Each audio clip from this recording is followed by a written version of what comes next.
नमस्कार दोस्तों, स्वागत है आपका ज्योतिष के सबसे पॉपुलर प्रोग्राम ज्योतिष जरा हटके में।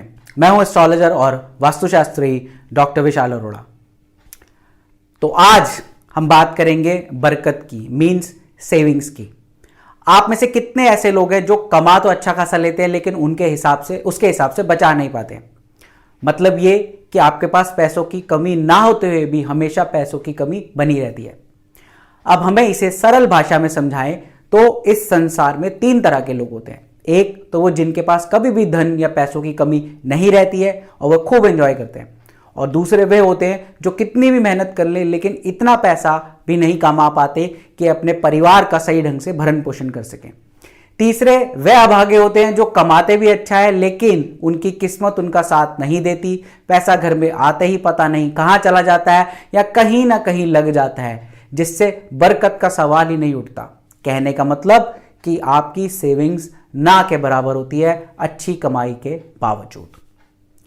अब बात आती है कि आखिर इसके लिए क्या किया जाए जिससे घर में आया हुआ पैसा आपके पास रुके और यूं इधर उधर खर्च ना हो जाए। अब धन की देवी लक्ष्मी माता आपसे खुश तो हैं क्योंकि वे आपके पास आ तो जाती हैं लेकिन ज्यादा देर तक रुकती नहीं है। कुंडली में धन भाव जो कि सेकंड हाउस है, आपकी चल संपत्ति जैसे बैंक बैलेंस, सोना, जेवर और जितनी भी कैश लिक्विडिटी है उसको दर्शाता है।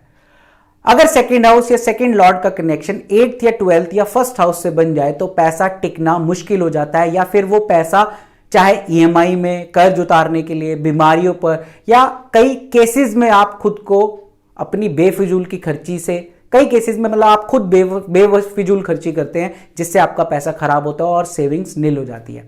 कई बार कुंडली में कई दोष या श्राप भी इसका कारण होते हैं। तो आज की इस वीडियो में मेरा प्रयास है आपको आजमाया हुआ एक उपाय बताना जो आपकी अगर पैसों की बरकत नहीं हो रही है या सेविंग्स खराब हो जाती हैं उस समस्या का काफी हद तक समाधान कर देगा। आगे बढ़ने से पहले फेसबुक व्यूअर्स वीडियो को लाइक और शेयर जरूर कर दें, और यूट्यूब व्यूअर्स अगर आप चैनल पर नए हैं तो कृपया ये सब्सक्राइब का बटन जो आप देख रहे हैं इसे जरूर दबाएं और ये बेल आइकन को प्रेस करना ना भूलें ताकि आपको अगली वीडियो का नोटिफिकेशन आ जाए और आप कोई भी दिव्य उपाय मिस ना कर जाएं। तो अब बात करते हैं उस उपाय की। पहले तो आप एक छोटी मटकी खरीदें जो मिट्टी से बनी हो। अब इस मटकी को अच्छे से धोकर साफ कर ले और चारों ओर से गंगा जल छिड़क दे। अब सोने या चांदी का ऐसा सिक्का खरीदे जिस पर मां लक्ष्मी, भगवान गणेश और मां सरस्वती का चित्र अंकित हो। अगर लक्ष्मी और गणेश जी हो तो भी ठीक है। इस सिक्के को मटकी में डाल दें। इसके साथ ही जितना आपका सामर्थ्य हो, इसमें 51, 101, 551 रुपए भी डाल दें। अब शुक्रवार के दिन सुबह जल्दी उठकर नहा धोकर इस मटकी को मां लक्ष्मी के सामने रखें और उसे तिलक करें। मां लक्ष्मी की पूजा करने के बाद इस मटकी को गेहूं, चावल और गुड़ से पूरा भर दीजिए। इन तीनों की मात्रा बराबर होनी चाहिए। अब इस मटकी के मुंह को नए लाल कपड़े से ढक दें और मौली से धागे को बांध दीजिए। जब यह सब काम हो जाए तब इस मटकी को अपने घर की उत्तर पश्चिम, नॉर्थ वेस्ट दिशा में रख दें। अब इसे ऐसे ही रखे रहने दें और इससे कोई छेड़छाड़ ना करें। अब तीसरे शुक्रवार को इस मटकी को आपको फोड़ना है, सिंपल तरीके से नहीं। आपके घर की लक्ष्मी अर्थात आपकी पत्नी या मां को कहें कि वह अपनी साड़ी के पल्लू को इस मटकी के नीचे फैलाकर पकड़ ले।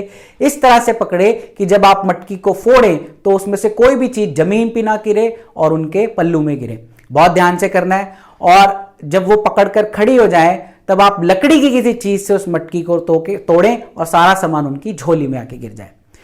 जब आप सोने या चांदी के सिक्के को अपनी दुकान, अब आप इस सोने या चांदी के सिक्के को दुकान की तिजोरी में, ऐसी जगह जहां आपकी कमाई रखी जाती हो और पैसे रखते हो, अपनी पत्नी और अपनी मां को दे दें। उनसे कहें कि वह इनको उसी शुभ काम में पैसों को उनको दे दीजिए ताकि वो इसको शुभ काम में खर्चा कर सके। ठीक है, तो ये पैसा जब वो अच्छे काम में खर्च करने को बोलेंगे, साथ ही उनको वो इसमें खर्च भी करेंगी, तो आपको इससे बरकत होने लग जाएगी। और जिस जगह उन्होंने ये पैसा खर्चा करा है वो आपको ना बताएं। ठीक है, इसके बाद आपको 3 रोटी बनानी है। पहली रोटी आपको गाय माता को खिलानी है क्योंकि वह साक्षात मां लक्ष्मी का रूप होती हैं। दूसरी आपको एक काले रंग के कुत्ते को खिलानी है ताकि शनि या कोई भी पापी ग्रह का दोष हो तो वह दूर हो जाए। और तीसरी रोटी आपको कौवों और पक्षियों को देनी है जिससे बरकत होनी शुरू हो जाए। तो ये 3 रोटियां इस उपाय करने के बाद आप रेगुलरली देते रहें और फिर देखिए चमत्कार। तो ये था वो दिव्य उपाय, ज्योतिष जरा हटके की खास पेशकश।